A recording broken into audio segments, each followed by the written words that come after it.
Welcome to the Village Board of Trustees Workshop Meeting. Today is Monday, July 27th. It's now 7 p.m. Please stand for the Pledge of Allegiance.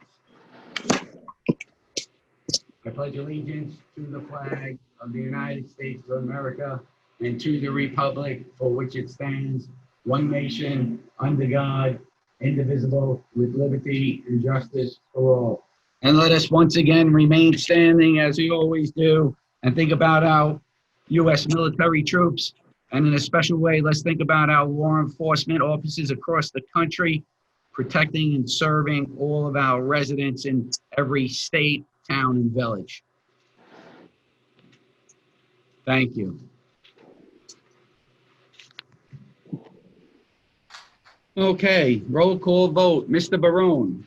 Here. Trustee Corrigan. Present. Trustee Girard. Here. Trustee Alpert. Present. And myself, I'm present. Okay. Upcoming meetings, a regular meeting of the Board of Trustees will be held on August 3rd, Monday, August 3rd, 7 p.m. The next workshop meeting is scheduled for Monday, August 31st at 7 p.m. So that we noted the change that the workshop meetings will be held on the last Monday of the month. Is that correct? Does that still stand, board? Yes. Okay. Rob Magrino, that still fits your schedule? Yes, I did mention that there was one conflict with oh yes, if it's Monday, I'm sorry, yep, sorry. It fits, obviously, other than Labor Day is the 7th, so we have to work around that. Yeah. And I can do the 8th if that's. Okay, so then the next regular Board of Trustees, the meeting is scheduled for September 7th. Can we do that Wednesday instead of the Tuesday right after the holiday? Does that conflict with anybody? That's fine by me. It's So fine. you're saying September 9th? Trustee Corrigan?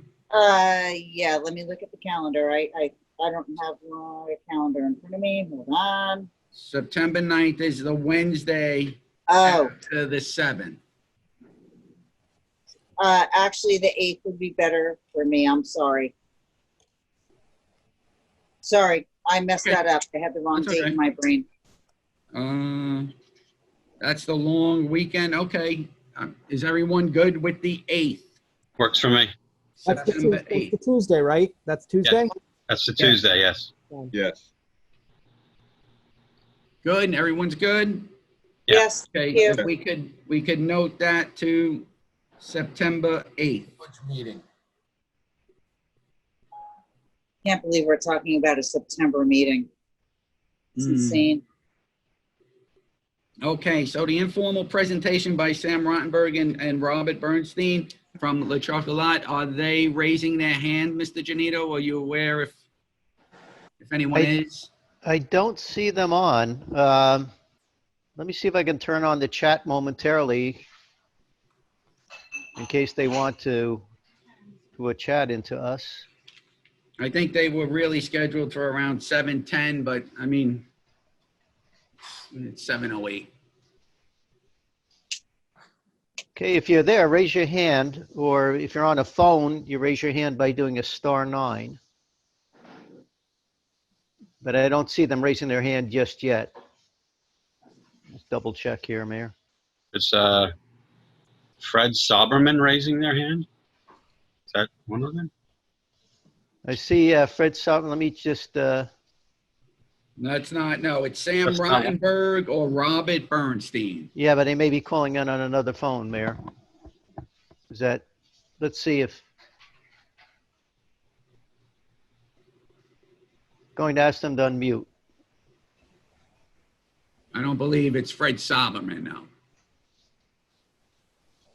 No. Okay. So I guess we'll continue until they Okay. show up. Okay, is Mr. Conley on for the building department? I Mr. don't- Conley is probably on a cell phone. Steve, if you're on a cell phone, hit *9 so we know that it's you.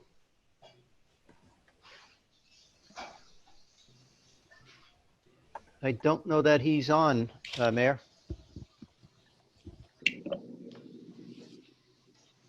Let me check if I can identify his cell phone from There's other a phone meetings. number now with a raised hand.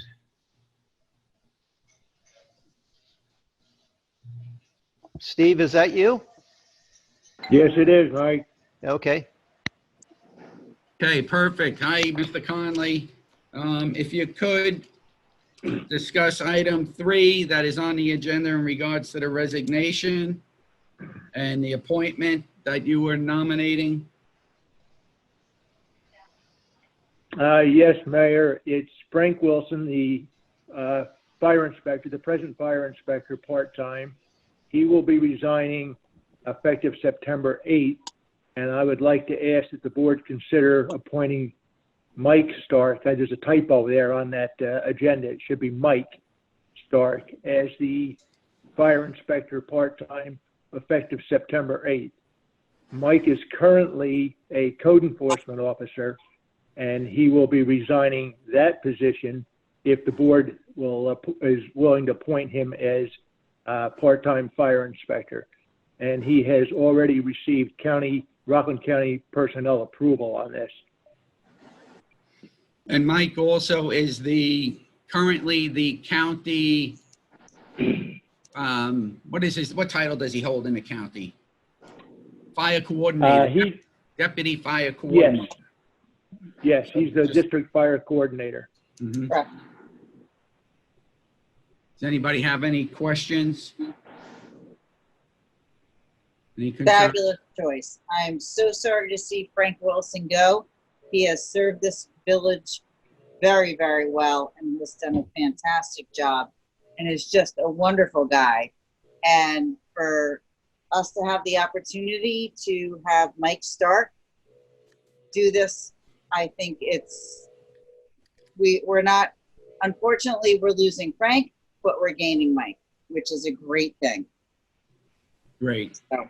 Agreed. Yes, Mike Stark has had outstanding service here in the village of Suffern, outstanding service to the fire department, code enforcement, and he'll just be a great asset to continue here with the village of Suffern. Yes. So if anyone else has any comments or questions for Mr. Conley in that regard? Just one, Mr. Connolly. Are we expecting that you're going to recommend? Is there going to be some recommendation to replace Mike as code enforcement at the meeting, or is that going to be a TBD? I don't know, Mayor. I don't know if that's. I believe that's TBD. Actually, I haven't yet discussed that with the mayor. I don't really know if there's anyone that is interested in it at this point. That's something we would have to search out and then interview and seek, a qualified individual to bring on board. Okay. So we'll continue that discussion, Steve. Okay, so Excuse me? Randy. Steve, go ahead, Joe. So Randy's okay with riding solo for a little while? As far as I know, yes. I know he and Mike have discussed this, and I think Randy's pretty much on board with it. Okay, well, I'm sure he would. They are the dynamic team. So, okay. Okay, Mr. Conley, thank you very much. Thank you. Thank you, Mayor. Have a good night. Okay, Miss Cathy Mills, Culture and Recreation. Good evening, Mayor. Good evening, Village Board. Can you hear me? Yes. Good evening, everybody. So the update that I sent has some of the events that we have coming up. We have all of the wonderful chair exercise, yoga exercise, and the walking club that we've had in the mornings. We still have those continuing. We have moved everything to 10 a.m. due to the heat of the summer. We want to make sure we're keeping our seniors and our adults safe and, safe from the heat. So all classes are at 10 o'clock. We have movie night coming up this Thursday night And that will be the continuation of what we tried last week. And we are going to have Frozen 2 at the gazebo this Thursday. So if anyone's interested, come on out to the gazebo from the board. We have Suffern Little League. If anyone's been down by the ball fields, Suffern Little League has begun. They are thrilled. The families are all doing great down there. Everyone's social distancing. We're making sure that everybody's using the protocol that Little League has put out forth for them. They're doing very well. Suffern Fire Department, they are using the softball fields on Friday nights. They have a summer softball league that we're happy to let them use the softball field, and they are playing on Friday nights. I'll keep the next one. The art, so we've been working on a couple of events. I know that, you know, we're in this pandemic. We're trying to get activities for families, for kids, for adults, for everybody. So a couple of things that we have coming up. We have Arty Time. I wrote in my original email that it was for teens. We have Arty Time for kids coming up on August 12th at 1 p.m. We're going to get the word out about that so we can have people sign up. We have 2 concerts coming up at the gazebo. We've got Country Fresh coming up on August 13th. And then we have Crush in concert at the gazebo on August 20th. And then we were recently contacted by Rhino Comedy. For those of you that know Rhino, they were in the village. Trustee Barone, I thank you for connecting me with them. They have wanted to do something in the village for a while. With everything being social distance and indoor activities really being limited, we are going to work with Rhino Comedy to have them at the gazebo. So we're going to have them on Saturday, August 15th. It will be a comedy night at the gazebo. And then we have other contests in the home contest like we did for the chalk contest. We're working on that. We've got a kickball game getting ready to be scheduled down at the ball fields, working with families and neighborhoods and kids and activities for them. And then the Downtown Art and Dine Walk. I'm very excited that we came together today again for one of our last meetings on Zoom. This is an event that we're working with the Chamber of Commerce and the Rockland County Tourism Board. And the event is going to be up and down Lafayette Avenue. And it's going to be artists going to display their work in the Gazebo Park and then down at Suffern Park and then a few of the shops in between. We have our restaurants on board. They've given us some great specials for the evening, all related to art. So we're excited to get everybody into the village to see the restaurants, to visit the shops, to see the artwork, and we're thrilled to have this. This is one of the first events that we worked with the Chamber of Commerce on to put on. So everybody's been doing an amazing job of getting out the information to the public, information to the shops, and it's been a great collaboration with us and the Chamber and the Rockland County Tourism Board, who is a phenomenal resource. They helped us out with a grant that was an existing grant, but they helped us with payment for supplies to be printed out, like the kiosk in the village. There's some beautiful signs in there right now. There's a banner at the gazebo that was all paid for by this grant from the Rockland Tourism Board. So we're very lucky to have resources like them that we're able to work together. And I'm thrilled of all the collaboration that the Chamber gave us for this event. So that will be on Saturday night. It starts at 3 p.m. and it will be going to 7 o'clock for the artists, but people will still be in the village and we do encourage them to visit the restaurants. We are working on social distancing. We're going to be putting out a flyer tomorrow that will have people register for this event so we can sporadically send people to the different locations. So that you'll see tomorrow. We're working on the social distance aspect. We know that's very important for an event like this. So we're getting that out tomorrow, but we're thrilled. People have been reaching out, residents that live in the village, residents that are excited to show off their art. They're going to be there on Saturday. So we do hope that the board can come out and come to see this really great event. So that's it for Art and Dine. And then we have, as I mentioned last meeting, we have received, well, we are working on receiving a grant with the Rockland County Health Department. We're almost near the end of this. We had a training on Tuesday of last week, and it was very informative. We talked about the village. We talked about possibilities for complete streets. We need to firm up the complete streets policy. So that will be the next step. I've been working with DPW and the PD and ways to see what we can do to help get a complete street in the village of Suffern. And as soon as that's all buttoned up, then we'll be able to close out the grant, and we should be able to receive the grant money for this. So that's been another great relationship with myself and the other departments, trying to get that all worked out and be a benefit for the village. And Cathy, on that note, I have to apologize greatly. We had a major change in my work flow of hierarchy, and I was pulled into a meeting, and I did type you an email. However, I never hit send. So I do apologize for missing that, because I was extremely interested in it. If maybe, tomorrow, I was going to call you today and it just didn't happen. Tomorrow, if maybe we can catch up and Sure. You can download me. So I'd like to do whatever I can to help out if there's any help that's needed, because I am very interested in that. And I do apologize greatly for missing that meeting. No worries. No, I appreciate that.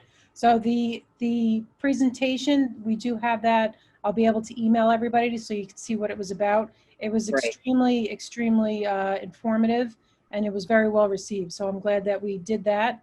And like I said, that's one step behind us now to get this Complete Streets grant money for the village. So we're getting there. Perfect. Thank you. And I do apologize for that. No problem, Joe. Thank you. I'm glad you have a recording of it. That's great. That way we get to see it. Thank you, Cathy. You guys are doing a great job up there. And our commitment to social distancing during all of our events are taken into consideration. So we continue to manage that with the help of Cathy in the Recreation Department and Amy Paffenroth here in the Village Clerk's Office and the Chamber of Commerce. So I think by driving, bringing art into the village and then trying to drive business in a controlled manner is going to work out well. So thank you for all your help, and keep up the good work in recreation. Thank you, Mayor. Thank you, Board. Cathy, just a question. Is there any follow-up needed to the public on the outcome of the pool, or have we been able to refund everybody that signed up? Any other lingering issues there? Yes, Paul, I'm glad you asked. So when we did know that the pool was not going to open, we had everybody that had registered, we had saved their checks in separate envelopes, or there was no cash accepted, so it was all checks. 2 people gave money orders. We did return everything to them, so that the next day we put the mailing together and did mail them out from Village Hall. So everybody has been reimbursed or just received their check back to them. So everybody has gotten fulfilled for what they put out for the pool. Okay. So any further communication needed on that whole issue, or are we? I don't know if there's any more communication needed, no. Unless there's something that you want to get out, but. I don't know. I'm asking Ed. You anticipate anything at the meeting next week that needs to be No, said? I don't anticipate it. We did put out the message indicating that we were going to have a continuation of the registration based upon, the board resolution. And I believe there was a posting on Facebook in regards to it, that we did not achieve our goal. So we didn't have any negative feedback on it. Some positive, saying at least we tried. So thank you. I don't think there's any additional follow-up needed. Okay. Thanks. Sure. Okay. Thank you, Board. Thanks, Thank Cathy. you. On a related note, there was an email that was forwarded to us, I believe, by Mr. Glickel, about a pool in northern Westchester that had to shut down because of COVID. Actually, there were 2 pools that shut down due to COVID in Westchester County. Correct. And Westchester County has always been a hotbed. Yeah. And the Village of Suffern has not. And New York City pools are opening. So let's take everything in perspective. Yeah. Okay. grant writer, Mr. Fred Rella.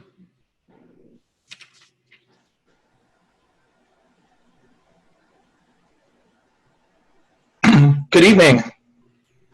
Can you hear Good me? evening. Yes, thank you, Fred. Very good. Well, good evening, board, and I hope everyone is able to stay cool. First thing I'd like to bring up is we have a $125,000 grant for a backhoe. It's currently with the Dormitory Authority of the State of New York. All the paperwork is in on that. We're waiting for what's called a grant disbursement agreement. That needs to be executed by both us and DASNY.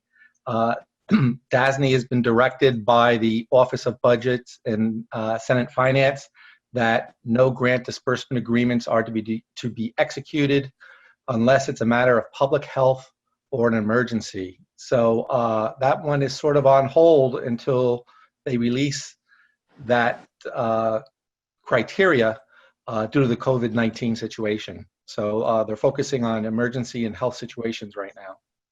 So I'll just keep you posted on it. I see Christine Anderson is on this meeting. I've been working with her on the Justice Court Assistance Program.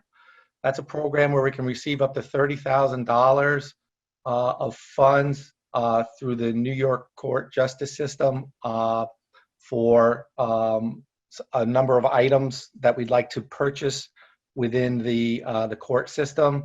Right now, though it's not definitive, we're looking at purchasing a couple of scanners to do some virtual arraignments, air filters, which would be standalone air filters for the area, the court, just Christine's office, and then the main office. Some printers, and then some PP&E, which would include masks, gloves, and thermometers, and alike. Also, what we're looking at is when you enter the municipal building, we're looking at or I guess the municipality is looking at a system whereby you would be buzzed in, and you would hit the buzzer, and this would be a video, voice, and it would also take your temperature before you were buzzed into the building. Okay. Christine has been working on getting some estimates on this. I guess right now it's in the initial stages. The Justice Court Assistance Program typically does not look backwards. So this grant, it is due application in October, and we'll find out generally about the award at the end of December, and then the monies come to us in January or February, and then you expense it for the items. So we'll have to have a conversation, do a little more due diligence, and see if a portion of this system, which would be allocated, I guess, on a percent wise, we'll look at for the court, could be could be captured for this nice system. Fred, can I jump in for 1 second? Yes. My company has done a tremendous amount of research on these cameras with, reading thermometer, reading temperatures and face recognition and all that. If you want, I can send you over and give you and Christine what we've already researched that might save you some time. That would be great. Some of them are not what they're cracked up to be. So we found that L'Oreal, which everyone knows that name, has actually instituted, they spent a mild fortune on them, but it is about the best system that you can get. But there's 3 or 4 out there that are comparable but not as expensive, and then there's some out there that give you a claim to fame, but it doesn't do what it says it's going to do. So if you and Christine want, I can send that information on over to you. That'd be great.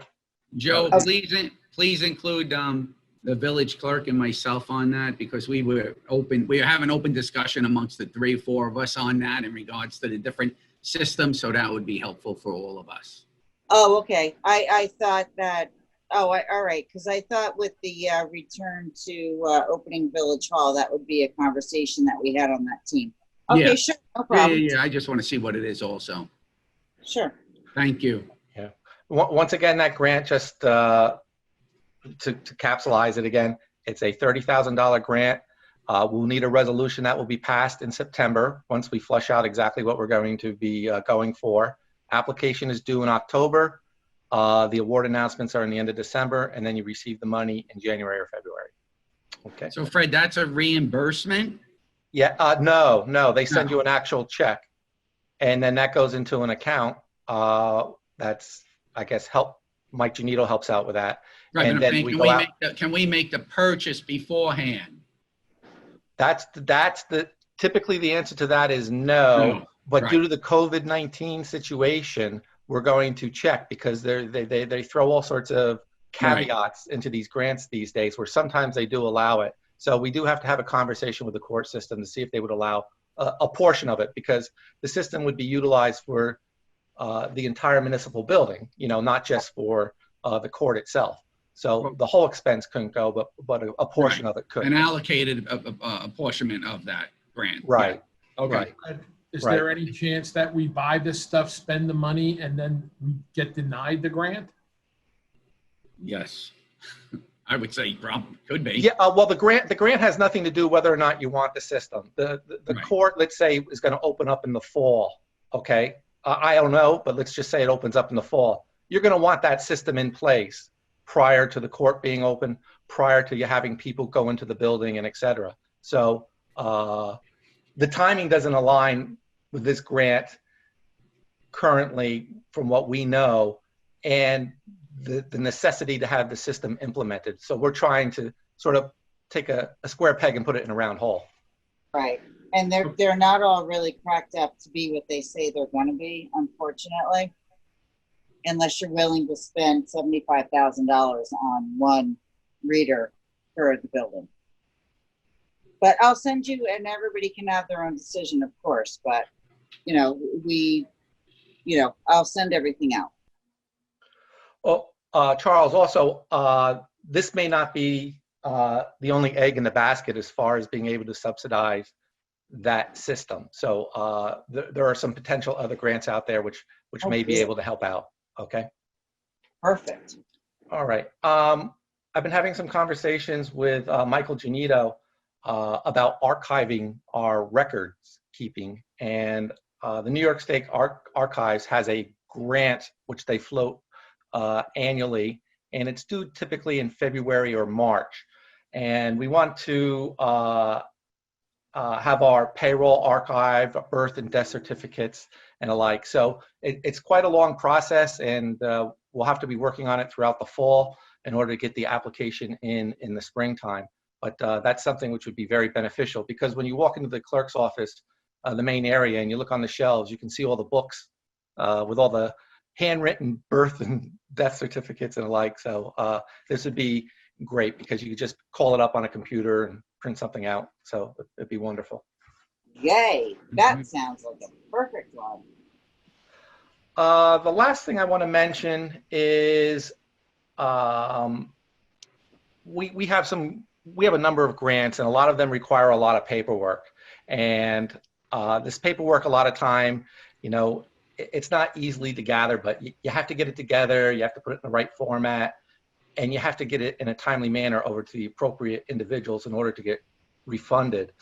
And I just wanted to point out that we're very fortunate to have Michael Genito working for us, and that some of these are very complex, and he seems to really just grab the bull by the horns and get it done. And I know, as a grant writer, because I work with a number of municipalities, I'm very pleased to have him on our team, and he's truly an asset. So, a lot of this money, we get awarded it, but then you have to do the right things, cross the T's, dot the I's, dot the J's, in order to get the money into our bank accounts, and he's excellent at that. So I just wanted to give him a shout out for that. Very nice of you to shout him out. Way to go, Mike and Fred. Best. Mike is the best. All right, Mr. Rella. Well, thank you for your continued work and hard work on the grant writing process, and all involved in that. All the help we can get really helps the village. So thank you. Thank you. Thank you so much, Fred. Thank you.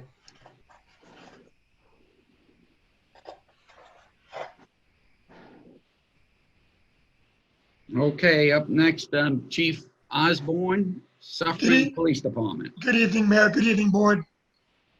Just a few things tonight. The first thing, we're looking to have a public hearing this Monday at 7:05 p.m. to consider amendments to the code of the Village of Suffern, Chapter 254. This deals with vehicle and traffic to update procedures for towing and impoundment of vehicles. Basically, all this is just an update to modernize things in our policy in the village code. It's a little bit antiquated, outdated. I think we just need to upgrade everything with some different procedures to make it basically to keep the village out of liabilities way, and also to make it a little bit easier to look up some procedures for people as well. So it should be a very simple process. Amy and I will have everything done by Monday. We've been working on it. Just a few other things are coming out of it, which just want to make sure we take care of it the right way. Okay, that sounds good. You have anything else, Chief? Now, just real quick for everybody, a quick update. I know I've spoken to several of you. We've had some good conversations over some issues, several of the board members. And as always, please feel free to call me out, whether it's about, police calls or overtime, whatever. I think that's very productive calls this last couple of weeks, and I appreciate all of you working with me. We did have one incident I just want to mention. I'll bring it up Monday night again. We had a very serious domestic incident where a party fled a residence with a loaded Glock 9mm in its hand. At that point, Officer Justine and Nick Carswell responded. I responded as a third car. So I did witness what happened, and the officers basically conducted themselves extremely professionally and showed a tremendous amount of restraint. The gun was loaded with an oversized magazine with about 14 or 15 rounds in it, and he had assaulted his girlfriend pretty seriously. So it was a very serious incident that could have went much worse. He was remanded to county jail on the weapons possession. So I just want to let you know that, because unfortunately, those things do happen, and I just want to keep you informed when we get these serious kind of incidents. We have that, and I'm sorry, man. Go ahead. I'm sorry. Good. I was just going to say thank you. That was a great job on that arrest. It really was. It just could have went south very quickly. It could have went bad. It's just another gun off the street too. Another gun and another criminal. Absolutely. And the guy that had the gun, I should know, was a convicted felon. He was a convicted felon, so he, first of all, shouldn't have been in possession of any handgun, and second of all, this was an illegal one. Illegal one anyway. And just lastly, we're going to be doing our school supply drive. I do it every year. I spoke to the principal and the PTAs at Connor School. Dad reached out. We do this every year. And we also help out the other schools in the village that where village kids do go, such as Montebello, Viola, pretty much any kids that need it. Due to the COVID issue this year, what I'm going to do, people usually come to the station, bring inside our boxes set up, but due to the COVID situation, I'll have my good friend Joe Hunt, who does everything for us on it tonight. I'll have Joe bring the police trailer up on the side of the station, so we're leaving a lock under camera, so people can just come and put the stuff in there, which I think is a very positive thing, just to keep everybody safe. But the reality is this: we're looking at even the toy drive. We're getting calls from families already. I just think it's going to be a very difficult year for families. Our outreach, we do a lot, that we'll be doing more this year to help out a lot of needy residents, because a lot of people are still out of work. And obviously, it's no mystery of what's going on with COVID, the unemployment rates to where they are. So that's pretty much what we're looking to do.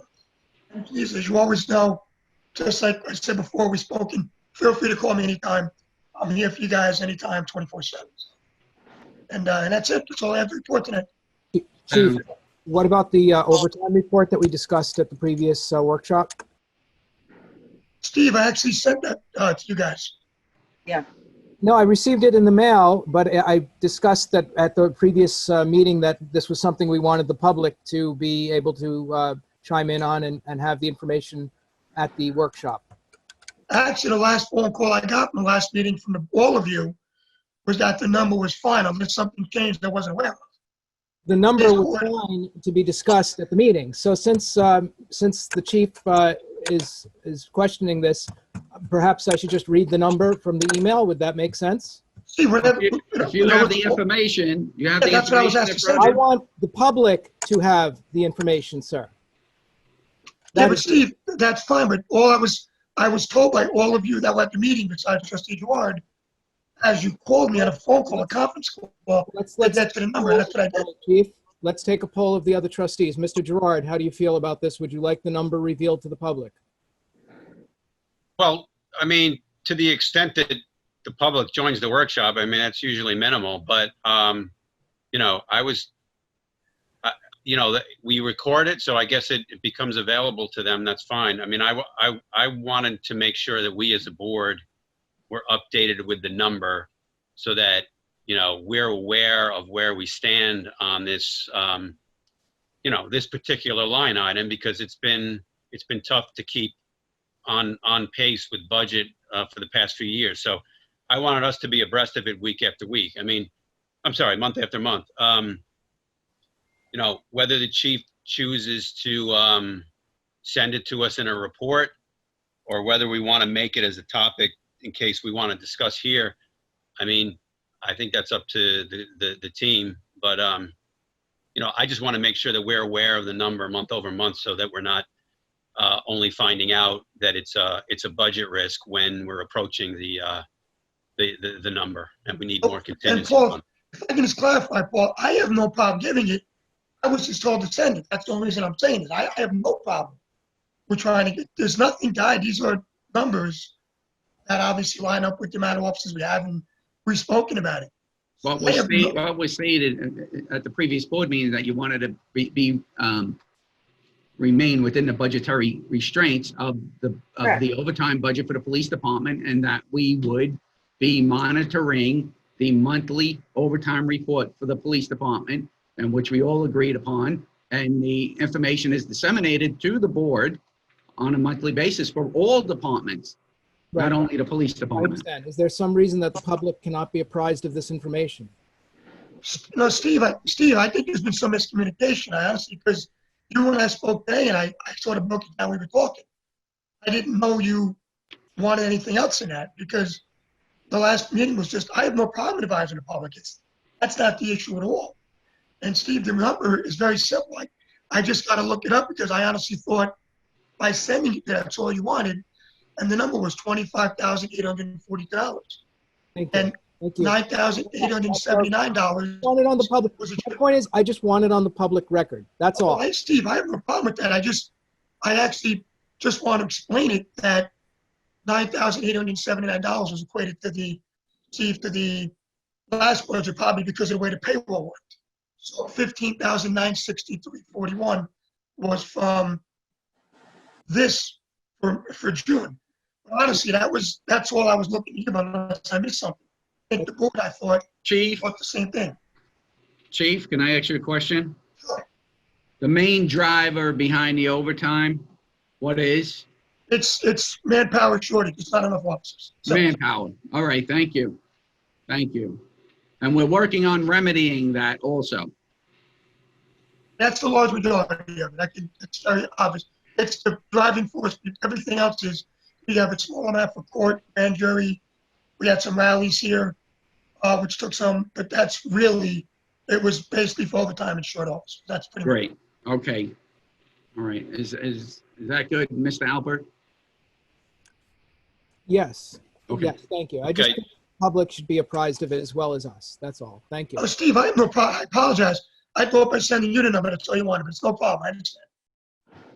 Okay, so Chief, if you're saying that the number one driver is manpower, are you able to kind of lay that out for the board to show that, you know, these are all the hours we cover, these are all the full-time officers we have, these are the part-timers, and this is where we come up short, and that we can expect a certain amount of overtime, something like that just helps us understand when you say, you know, if we've got to address manpower, you know, let's have the board have an idea of what we're talking about. Well, no problem. Well, I think it's a pretty easy explanation, and there's a lot of different ways to look at it, but the reality is there were several just unfilled positions since 2013, 2014. It's gone down dramatically. I think that's pretty much the easiest way to explain it. I have no problem. Anybody wants to come down, I can show you this, computer, exactly what I'm talking about, where the manpower shortages are, and how we try to replace the officers the best we can, just to the point where it's when we lose an officer to the retirement or injury, we pretty much pay overtime a lot to cover that shift. Okay. But I guess what I'm saying is, if it sounds like there's going to be a proposal coming down the pike at some point to say, hey, we're proposing we need 1 additional officer, 2, 3, whatever the number is. And I guess we'd have to, we all collectively as a board have to understand why we would propose whatever the X number of new officers is. We just need to understand those numbers. Again, the man hours needed, Of course. that just something that shows us that, because it sounds like there's something that we're going to have to review and have to see if we can approve. Well, I totally understand it. Paul, I can give you the best estimate. Unfortunately, Paul, this work is very interesting when it comes to overtime because there's so many intangibles with the injuries, the illnesses. I'll give you that perfect example, going through COVID, things of that nature. I could try to, rough estimate as much as I can based on past numbers, Paul, but there's obviously those intangibles, which I just don't know, and it's sort of impossible to predict. But I can do the best I can to try to advise you, to the best of my knowledge of what I can do. Well, I mean, yeah, it's just like any other situation, whether it's, a business or a government entity. If we feel we need additional headcount for something, just need to lay it out so we can understand whether or not it makes sense to approve. I mean, I understand that. I totally understand it. No problem at all. Okay, thank you. Okay, thank you, guys. Thank you, Chief. I'm here if you need anything, please. Thank you. Follow up with you tomorrow. Okay, thank you. Thank you. Mr. Genito. Yes, Mayor. There you are. We only have actually one thing on the agenda for the treasurer, and that is to use the unspent funds from a capital project that we had for Village Hall improvements. Quick background on this: as you all have probably seen around the top of Village Hall, what is referred to as the cornice. Some people refer to it as something else, but in any event, it fell apart at some time in the past. It was made of wood, rotted, became a bit dangerous. It was taken down, and in the year 2015, we authorized $85,000 in bonds to fix it. No work has been done to date on it, and none of the funds have really been spent in the amount of $85,000. And as such, a couple of things have come up. One of those things is a bucket truck for the fire ladder truck. It was deemed to be unsafe and has to be replaced. The fire department will obviously talk about that a little later on, but it's the amount of $37,550. And the other thing is this security system for COVID that we talked about earlier in the meeting. In any event, just a quick back history on that funding. We borrowed bond anticipation notes, short-term notes every year for 5 years, paid them off. This happens to be the last year to pay off those bonds, and it's in the budget to pay them off. I spoke with the bond counsel, and the bond counsel said that since we never actually went to long-term financing, we actually did not use up our debt for that.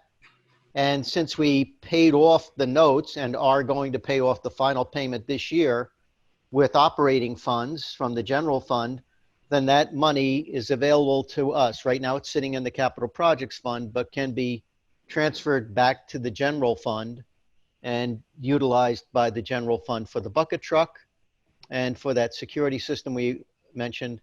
And the balance, if any, would be put into the contingent fund, contingency account.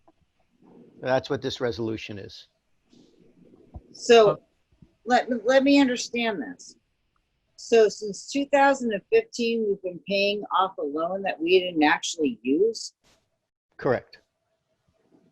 And why were those funds never allocated to what the purpose of the loan was for? No, they were allocated to it. The work was never done. Why? I don't know. Charles Sawicki could probably answer that. Charles, I believe he's on board. Charles, if you want to pitch in there. Okay. Yeah, can you hear me? Hi, Charles. Hi. Well, in the past, we essentially go out for an RFP. We get the board approval.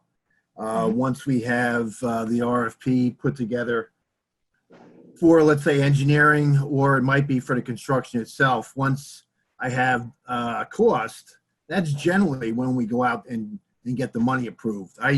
I'll be honest with you, the $85,000 that was approved, I think at one point in time, we didn't think it was enough money to do the job. But I'll be honest with you, I was unaware that we had that money approved for a project that we didn't go out for bid on. So I don't know. That's fair enough. So, Mike, is there anything else that we have lingering in such a state? The only thing which is has been under discussion with the people in the sewer plant and with Charles is some funds that are left over from bonds that were issued for improvements to the sewer treatment plant and to the sewer systems. But they are going to propose a set of costs and items to be spent on the money on within a few months. And if whatever they cannot come up with, meaning Charles and the sewer plant operators, then that money would have to go back to the debt service fund. That money can't be used because that money was indeed bonded. And Charles, just to talk about what happened with the $85,000, as I recall, that was considered to be something that had to be done right away. We were going out for a note at that time, and that's why we rolled that into the note, because we assumed that was going to be done very shortly after it was actually borrowed. Because I must say, Village Hall does not look okay. I think there was a discrepancy also in regards to the engineering of it, rather than a modern repair, a lightweight type styrofoam dental molding, as versus a full engineering and design of an actual wood and brick facade or something along those lines. And I believe that's why Mr. Sawicki was indicating that it was potentially not enough money. The design and engineering was upwards of a certain cost. I don't know. Charles, do you recall the cost on that? Okay. An estimated cost. Yeah, there was, thinking back, that does go back a way. The engineering, we did prepare an RFP for the engineering, design engineering portion of that, and I believe that was in around the $20,000 range. And again, we're at that point in time, we're trying to keep the cornice work to in conjunction with the era of the building, because the building is 110 years old or so. We're trying to keep that same look.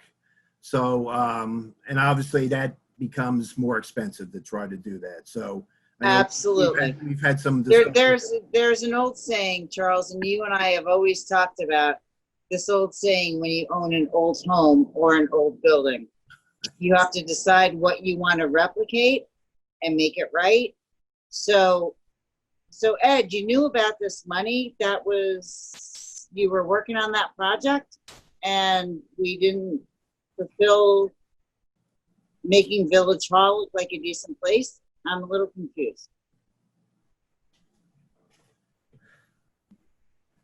I've been working on it since I've been here, and actually the part of the bonding and all that was recently just brought to light that those funds were available.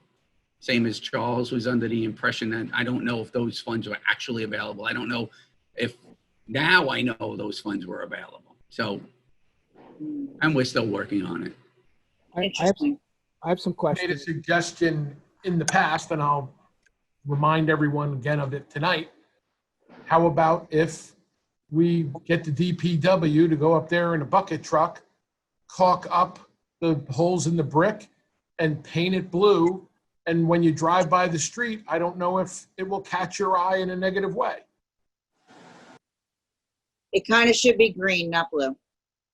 Sorry, Charles. I don't know if we have that capability to do that, Charles, to go on that high. It's kind of high, so that would be an answer for Mr. Sawicki. Is that a possibility? Well, there is still a portion of that cornice that would need to come down. And that would be part of that work. It is quite extensive. We need to rent a couple lifts, man lifts. The manpower is, if we allocate manpower to do that for a period of time, that's going to mean that we don't have the manpower to do other things. So I could sit down and look at it more closely if that's what the board would like to pursue. Just keep in mind that, we do have limited manpower, and that's something that would take a period of time, considering we would have weather issues and so on and so forth. Charles, let's take a look at, like we said, as we discussed the coal building. Remember, I discussed the coal building and the firm that did the coal building. I think we should get, take a look at it that way, from the modern side, lightweight material. Okay. All right, if you could. I have some questions. Styrofoam up there and then paint that?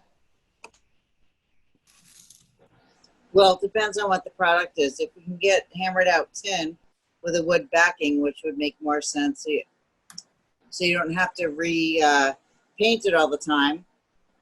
And if it's a copper finish, then therefore it'll just do that nice aging process that will bring it back to the original green throughout the years. So I'd like to be part of that conversation, Charles, if you don't mind. Sure. Thank you. Sorry to put you on the spot. I have a couple of questions. So apparently in 2015, a vote must have been taken by the village board at that time to allocate this money and to take out a bond, which apparently was just the bond anticipation notes that were taken out. But I presume there was a vote on a bond in 2015. Would that be correct, Mr. Genito? That's correct. So I question, just as a, trying to be a fiduciary responsible person here, whether money that was allocated and approved by the board at the time in 2015, by that board, I was not on the board at the time, to do certain work that wasn't subsequently done, I don't think that money should be then allocated to do something different. Well, no, what was authorized was the issuance of debt to finance that work. The debt was never actually taken out. We did take out a short-term note, but we paid off those notes.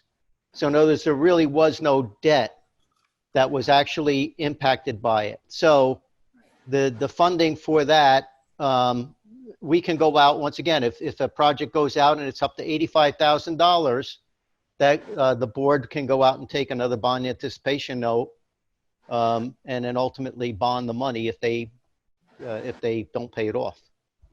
But don't we have to do that? I mean, the fire truck is, of course, foremost in my thought process.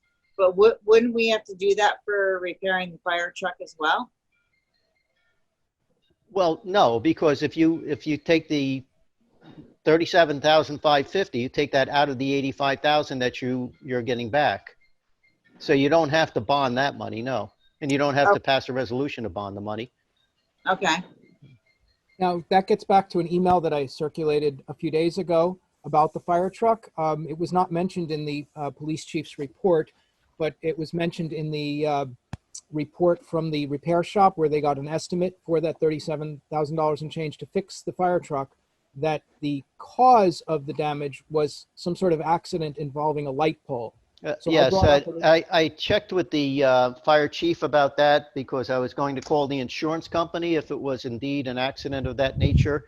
That's what as the fire chief explained it to me, what had happened was the fire truck was on site to assist another fire department. They were told to move the bucket to a certain location. As the bucket was moving, it actually snagged one of those fence post type lamps that you would have outside a house and took the top off it. It didn't hit the pole. It didn't cause any damage to the bucket. They happened to, apparently whoever was at the repair shop mentioned that, but it had no impact on this damage that was caused, or I shouldn't say damage, but the wear and tear and the breaking of the welds that was caused on the bucket. Okay, so there would be no opportunity to have insurance cover that sort of thing? No, because it had no damage to the bucket, and in fact, the only thing it did was lift that lamppost top off the pole that it was on. Again, it wasn't a heavy, I probably like yourself, I assumed it was one of those orange and Rockland street lamps, but it wasn't. All right.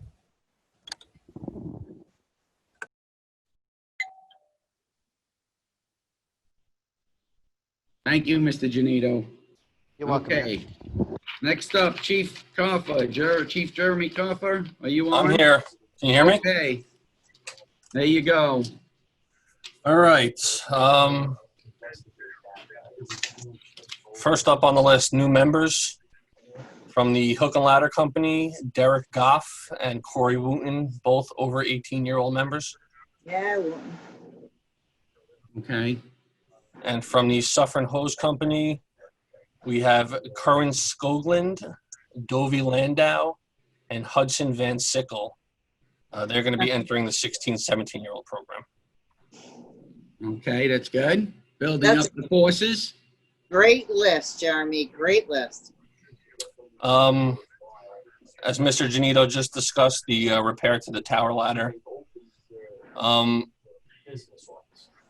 This has been, and I believe that was also explained in the letter, this has been an issue that's been ongoing. This is not due to what was defined as the striking of a light pole, which it was not the striking of a light pole. These welds have been repaired multiple times throughout the life of the truck. And it's at the point where you can only weld aluminum so many times before you can't weld it anymore. It stresses and breaks. So that's why we've gotten to the point that we need to replace the bucket. The welding is just it's not feasible anymore.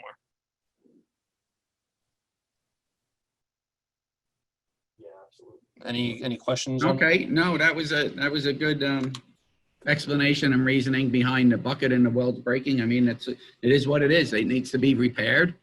And, as a welder's daughter, I know how that goes.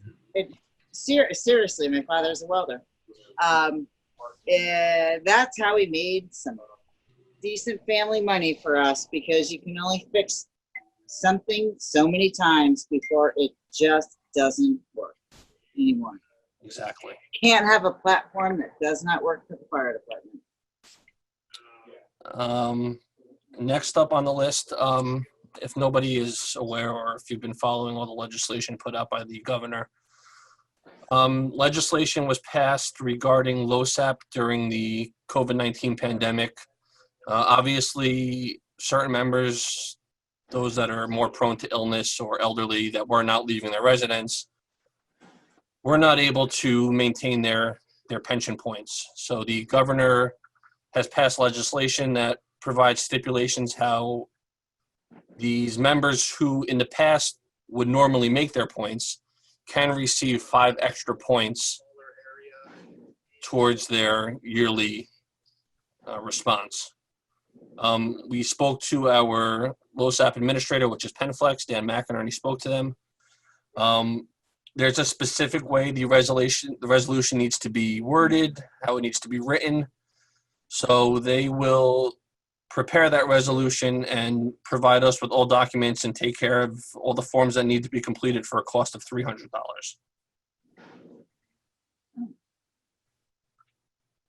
That sounds reasonable if they're that familiar with the resolution and the authorization, and they're going to take care of the paperwork and forward all the information. Correct. Yeah. Okay. Sounds good. Lovely. Yeah, less work for Amy and Mike. There you go. Let's work for Amy. Next, we had a request from 2 Orange County fire departments, Greenwood Lake and Monroe.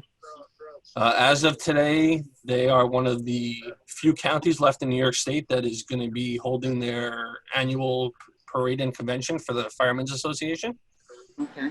Obviously, that's still subject to change, but they have requested through Greenwood Lake, they've requested an engine to stand by, and for Monroe, they've requested a ladder. The engine's obviously not going to be an issue. All our engines, well, one of our engines is actually out of service now for regular preventive maintenance work, the yearly maintenance. But the ladder to Monroe will be dependent on the status of the tower being fixed and when it gets back. We're not going to leave the village without a ladder truck, so they are aware of that. That's on September 26th. All right. The fifth item, permission to attend the Westchester County, one of the, I think they are, between Orange and Westchester, probably the two only associations that are still hosting their meeting as of today. We've been invited to attend their parade in Ossining on September 19th. And we will make sure that we have coverage for the village during the time that the trucks are out. But you're not going to get out of your truck and you're going to stay safe in Westchester, correct? That's correct. Okay. Promise. That's what I care about. The heating, ventilation, air conditioning project, a lot of phone tag going back and forth between myself and Blend Air. I don't really have any status update as of now. Hopefully I will have a better idea for the September meeting. I mean, at this point, we're pretty much through July, so the air conditioning itself is not going to be the main concern. It's going to be more the heating over at the hook and ladder. Okay. Jeremy, are you guys in the process of getting bids on this? Well, I spoke to Charles about this, and he had said that Blend Air had done a bunch of work for the village. So I reached out to them to start the process. They came in, they looked at the existing unit for the air conditioning, which is original to the building, 1993, I believe, 92. He said it's definitely seen its days. It's served its purpose well for 20-something years. The boiler at the other firehouse, the hook and ladder, is actually original to the building in 1982. And that he defined as being on borrowed time, which I had mentioned at the last meeting. Mm-hmm. So I'm still trying to get a plan together with Blend Air before we go out to other vendors. I would like to see what they're going to offer, and then we will go to other vendors, because obviously it's a large project. It's going to have to go out to bid. Yeah, why wait to see what happens with Blend Air? It's got to go out to bid. Why don't we get Okay, I can explore other options if you'd like, other vendors, to see what their solution would be. I just stuck with Blend Air because they had done a bunch of work for the village. Mm-hmm. Well, I mean, I think that's the process we have to go through, right? We've got to get multiple bids on this so we can evaluate whether or not we can get a reasonable idea if we're paying the appropriate amount for the appropriate work. So I guess what I'm trying to say is, like, the best analogy I can use is like a fire truck. Like, we go to different manufacturers, we figure out what's going to be the best for the village, and then we go out to bid for it. So we want to put a plan together for what is going to be best for the firehouses. And once we have those specs together, that will be what we send out to bid. Okay, I understand what you mean now. Okay, that makes sense. Thank you. And any other questions on that? No, not me. The last thing is our fire department physicals. COVID has, like with everything else, presented a lot of hardships. According to NFPA, we need to undergo a pulmonary function test, which is a measure of the amount of air your lungs can inhale and exhale within a certain period of time. Due to COVID, that test has been classified as the CDC as high risk. So our current provider, Mawa Medical, who in conjunction with Good Samaritan Hospital donates our physicals to us for no charge every year, is unable to perform that. So I had spoken to the mayor. He suggested I speak to Dr. Mao, who is the police department surgeon, I spoke to him, and he recommended a doctor from Rockland Pulmonary. A bunch of back and forth between Rockland Pulmonary and Mama Medical and myself, and we've come up with a solution. The members are going to be able to go to Rockland Pulmonary in their West Nyack office, where they have a chamber device where the members can sit in. They'll be isolated by themselves, and they can perform the test. So it's a little bit out of the norm. Normally we go to Mama Medical, we get everything done at one shot. This is more of like a two-step process. So that's where we're at with that. We really don't have a choice. All right. So. Okay. Yep. See ya. Okay. Still no charge to the village. We were able to Yeah. work all that out. So that worked out with going down to West Nyack and Yep. doing the pulmonary function test. Yeah. Okay. Well, thank you for doing that. No, I no mean, problem. And That's Yeah. going to work out for all the guys, for all the firemen. sorry for the lengthy list tonight. That's okay. Very good. Thank you. Thank You're you. welcome. Have a good night, guys. Have a good night. Good night. You as well. For all your hard work. Anytime. That's what we're here for. Mr. Sawicki, DPW. Yes, good evening. First item is payment authorization for application for payment number 8 in the amount of $14,174 to Valentine Electric for the South Street Emergency Generator Replacement Project. So that would be the final payment to Valentine Electric. Okay. The next item is payment authorization for application for payment number 3 in amount of $8,440 to Diamond Construction for the 2019 right-of-way improvement projects, and that'll be a final payment as well. Okay. The third item is the mayor had asked me to see if I can solicit some bids for the cleanup at 27 Hillside. I met with 3 contractors that do that type of work. I have 2 bids, 2 numbers. Excuse me, Mr. Sawicki, just before you go any further, Mr. Magrino, you're on, right? Yes? So this could be in an open discussion, an open format in regards to the address and the location and, Yeah, yes. okay. But again, anything that's said is if there is a prosecution, it's part of it. So, you know, but you're going to have to pay. So unless the board decides to do it, you know, have DPW do it if the board authorizes the cleanup. Right. I'm talking about the specific location and the means or the methods of and what the village is undertaking. Well, what I would suggest is maybe you, I, and Charles have a discussion on it, and then if we want to present something to the board at the appropriate time, that might make more sense. Yeah, so just, so Charles, I'm sorry I cut you off, but I think the update is to the board in regards to 27 Hillside is that we are diligently working on it. We've been in discussion with the attorneys and also the attorneys from Rockland County. And it's a continuing arduous discussion, and I think we're going to be making headway, positive headway for the village. Okay, well, perhaps there can be an email so that we can understand what's going on, so that we're not in the dark.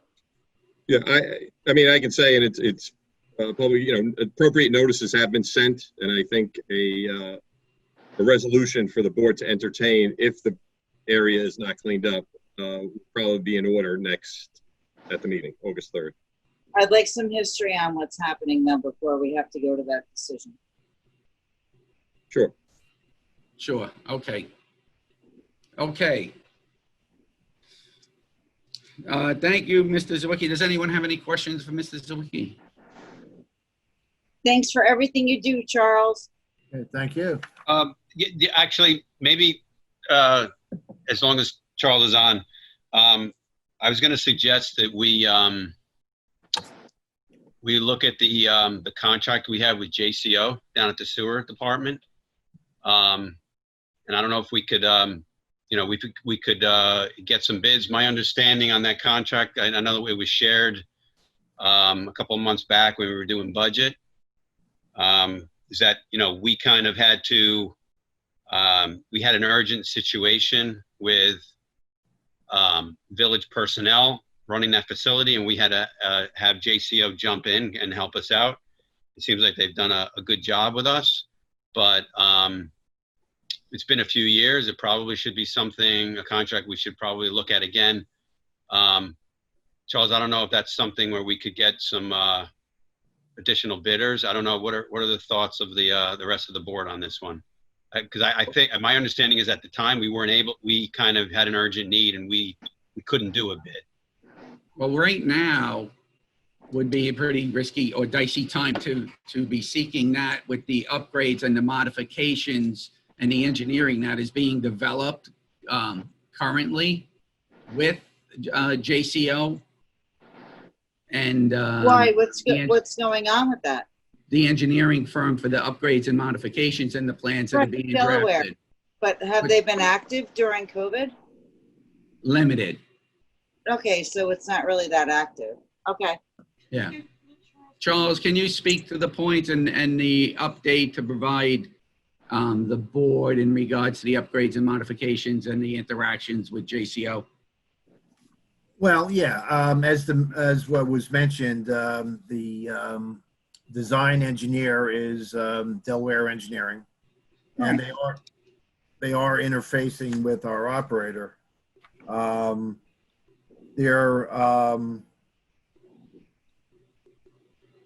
As a matter of fact, we have a meeting on Wednesday this week to get an update on the project. So we'll be meeting with Delaware and representatives from JCO. So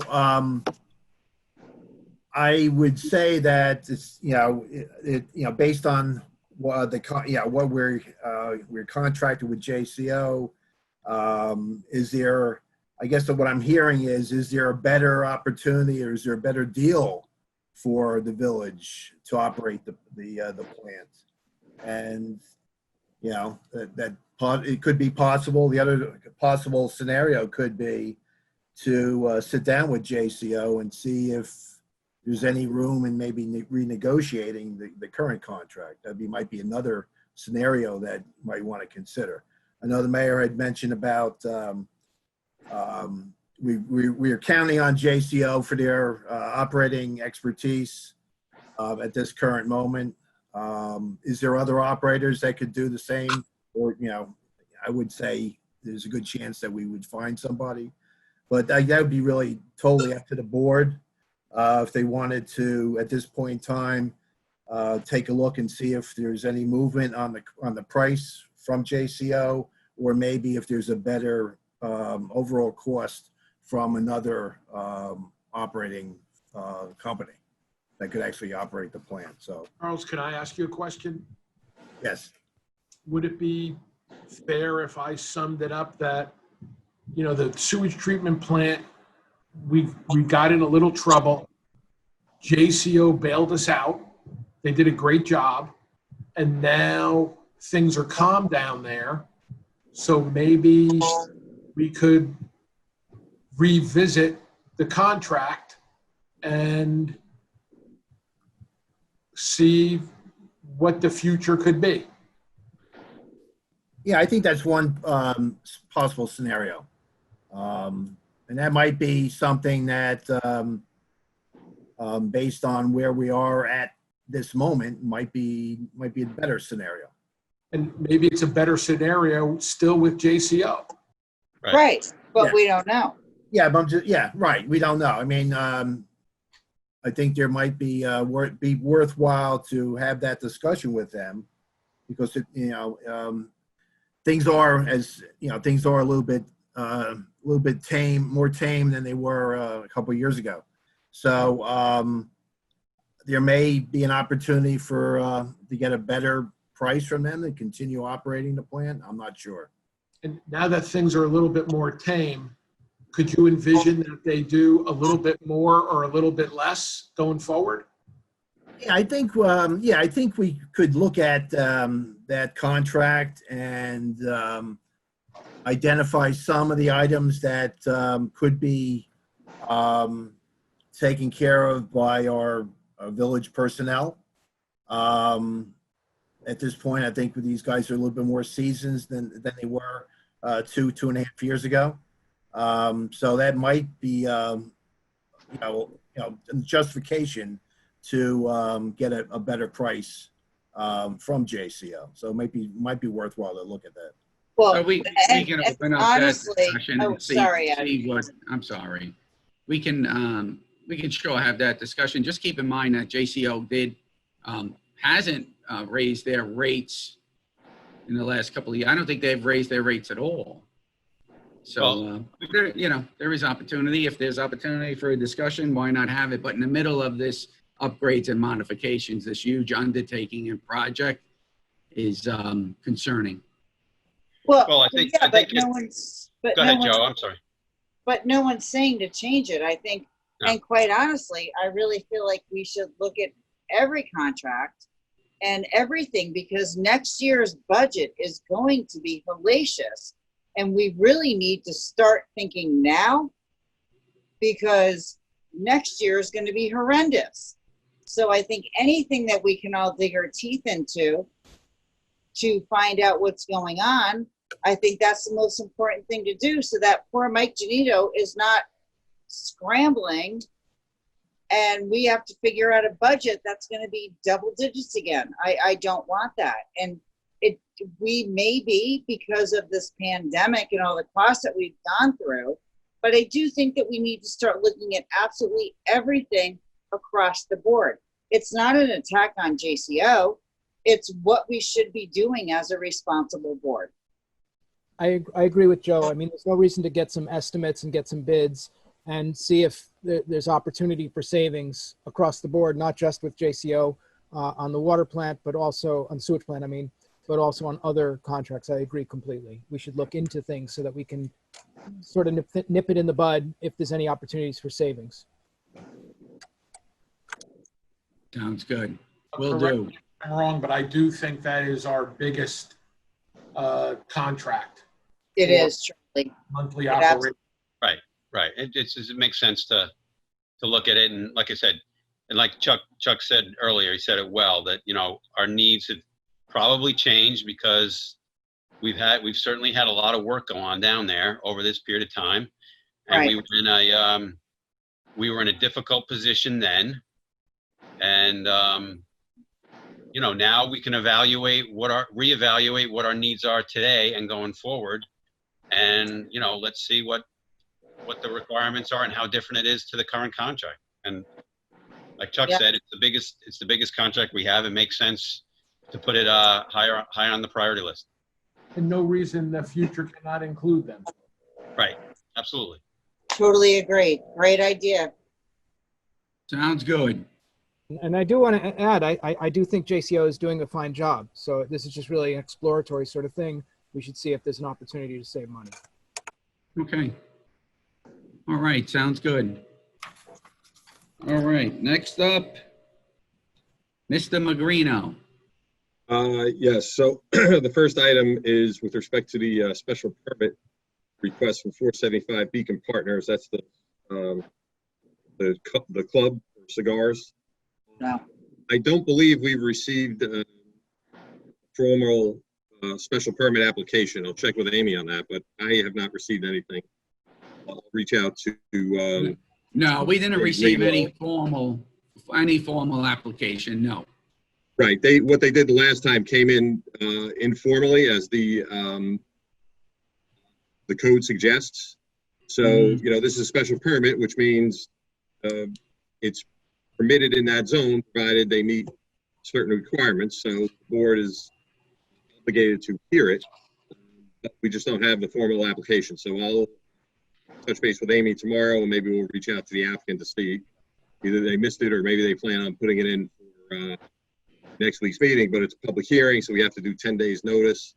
So we'll find out what's going on. We could always start it next Monday and then continue it to the following meeting. But isn't that up to them to make sure that they go to our timeline? So so why are we spinning our wheels on something that they can't do deadlines to?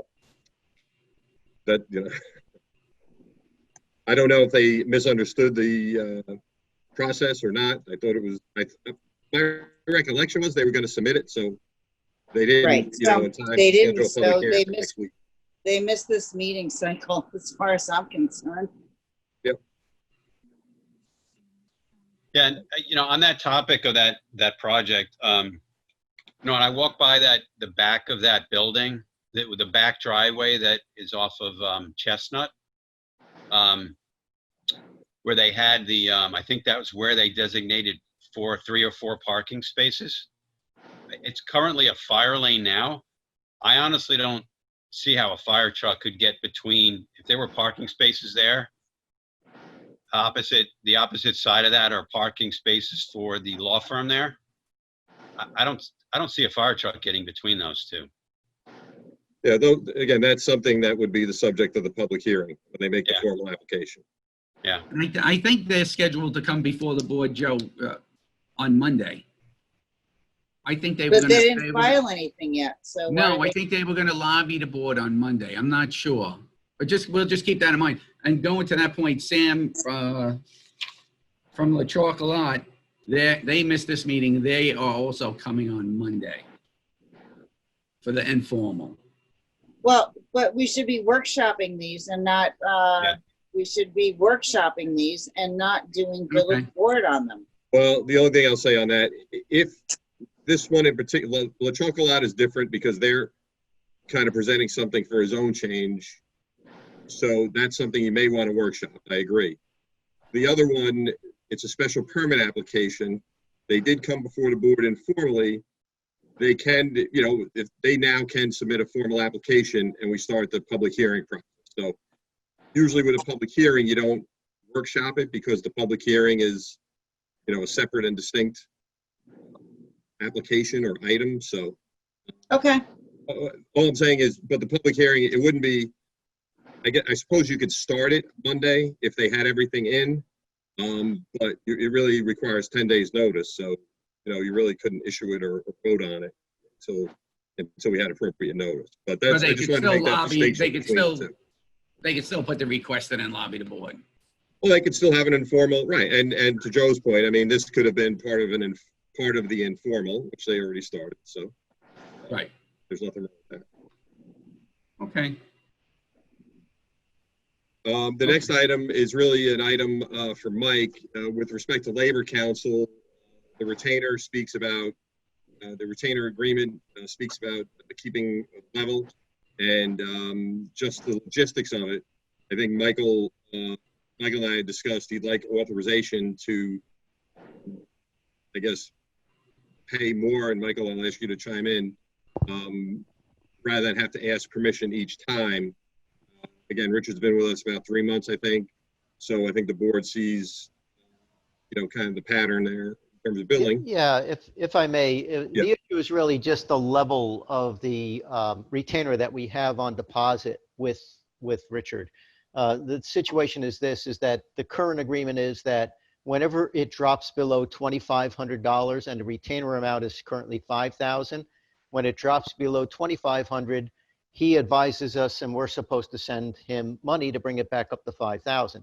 The problem is that ends up having us create 3 or 4 checks a month. Yeah. And of course, going to the board and saying to the board, we have these invoices in, you know, we need your approval.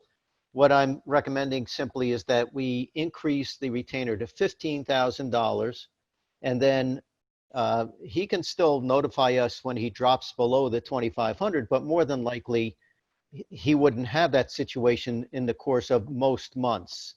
And I would say then that, you know, we would get an invoice once a month and pay him once a month. And we would never have a problem with that retainer running below that $2,500 and then us getting notified by Richard, we have to fulfill it. Makes sense. Right. And the only thing Michael and I discussed was I wouldn't necessarily change the retainer itself, but have the board in the resolution authorize the payments as Michael suggested, so that, you know, it's still, we don't go below the 2,500 and always stays at the 5,000. Correct, Michael? Essentially. Well, yeah, the issue though is this, is that, again, let's say that we have $5,000 on deposit with him. If the bill runs more than $2,500, and that doesn't take much, we're going to get a notification to fill it up. And so even if we were to send him that check today, if he ran through another series of work that costs more than $2,500 within a week and a half, we'd have to go and send him another check. So that's why I'm suggesting the authorization just to have the retainer at 15,000. And then when it goes below 2,500, it's unlikely. You're talking about running through $12,500 in the course of a month. So more than likely, we're going to get an invoice for the end of the month before we're going to get notification that it went below the $2,500 trigger point. in the retainer. Yeah. I think you were saying to go from 5,000 to 2,500 is going to be less than 10 hours of work, and that causes you to have to replenish it too many times a month. That makes sense. Okay, so I guess it's really just authorization to increase the retainer to 15,000. So that would just be a motion, or would it be amending the resolution, Mr. Magrino? Well, we could do we'll prepare a resolution for Monday. Okay. The only other thing I had, it's not on here. I'm going to ask that the board accept certain documents for the new Antrim planning board project. That's the 174, 176 Lafayette Avenue. They've submitted a performance bond, so it's the board will be accepting that performance bond for improvements. I was going to mention. Sorry, Rob. For some reason, you totally cut out in that. I don't know where. Start From the again. beginning. From the beginning. All right. Raise your hand if something happens. I'll try that. Sorry. We have more documents coming from New Antrim, a performance bond that they have submitted. So it's just the formality of accepting that performance bond. From them, that will be on next week. I was going to mention La Chocolat. I don't know if they're on, or I guess, Mayor, you're saying they're going to be on Monday night? On Monday, there was a confusion on the date. Okay, so we'll talk about that then. And the only other thing I was going to mention, this has come up a couple times. I don't know if you want to discuss it tonight for Monday or another time, was, protocol or rules for the meeting in terms of time for public speakers, topics, things of that nature. So I don't know if you want to discuss that tonight or for another time. Just going back to the performance bond. The performance bond is for? That's for public improvement. So if there are sidewalks that will be dedicated to the village on this project, I'm not sure if there are. Charles and I were speaking about a couple of projects today. Sewer connections, things of that nature. It's really not that much in this particular project due to the scope. It's about $7,000, I think, or $8,000. Again, that's only for the public improvement. New Antrim Point. Right. Right. And then just go back to the project on Washington Avenue. Okay, that's Washington Mews. Washington Mews. What's happening with that, the village is under a consent order, which is requiring us to move a sanitary sewer line. Since the movement of that sanitary sewer line, and Charles can chime in on this, since that movement of the sanitary sewer line would impact that project, the village has kind of worked with the developer to say, look, we're not going to move it, and then you have to move it again. And we've spoken to DEC about this, the state DEC. So the developer of the Washington Mews project has agreed to move the sewer line, which benefits his project certainly. But also is a requirement for the village, whether that project goes through or not. So we're in the process of, Charles and I just had a discussion this afternoon on it. He's figuring out the dollars and cents in terms of how much of a bond is necessary for that part of the project.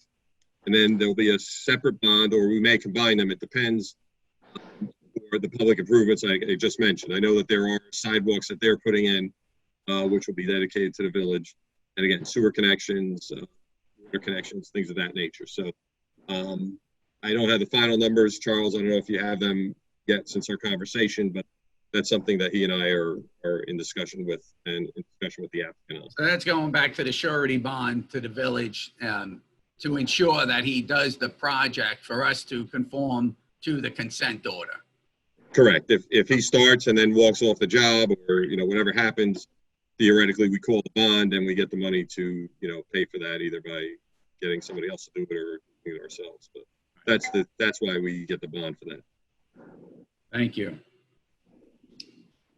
Okay. Trustees. Yeah, I've got a couple things. One, I'm just going to alert the members of the public. There was some emails that I sent out that I said I would discuss something at the next board meeting. Just so there was no confusion, I'm referring to next Monday, when there's an actual board meeting for the benefit of any of the public. There's another item that was brought up to my attention about the memory tree program. Apparently an email was sent on June 3rd. And it was responded to by Joe Hunt on June 22nd, but nothing's been done yet, and trees are dying at cost to the village because we'll have to replace them. These are memory trees that people paid for. And there was some recommendation by Hickory Hollow that special water tubes be installed. That was not done. And the notification was on June 3rd, well before the heat came. And now that the heat is here, apparently trees are dying, and it's a problem. This was brought to my attention by Sandy Stead, who heads up that program for the memory trees. So I wanted to bring that to the board's attention. Can we ask Mr. Sawicki if we have the watering tubes? I believe they may have been ordered. I'm not sure. But if it was mentioned in June, why didn't we just make a phone call and give DPW a chance to get that done? They responded. There were several emails that were traded. Sandy Stead did write some emails starting June 3rd, and there was a lack of response to most of them. There was one response on June 22nd from. But did you send an email? I have sent nothing. I'm just notified of this today by email.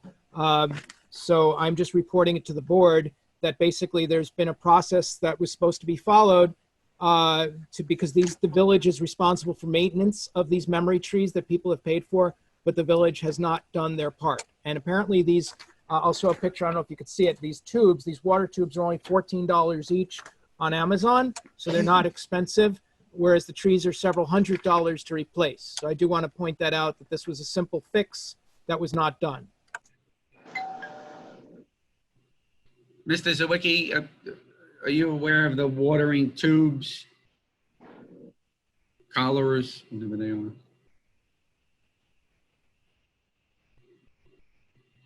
Is Mr. Sawicki on? I don't see his name listed at this point. Okay, he may have sent that. Okay, I'll follow up with him tomorrow on that. Okay, anyone else?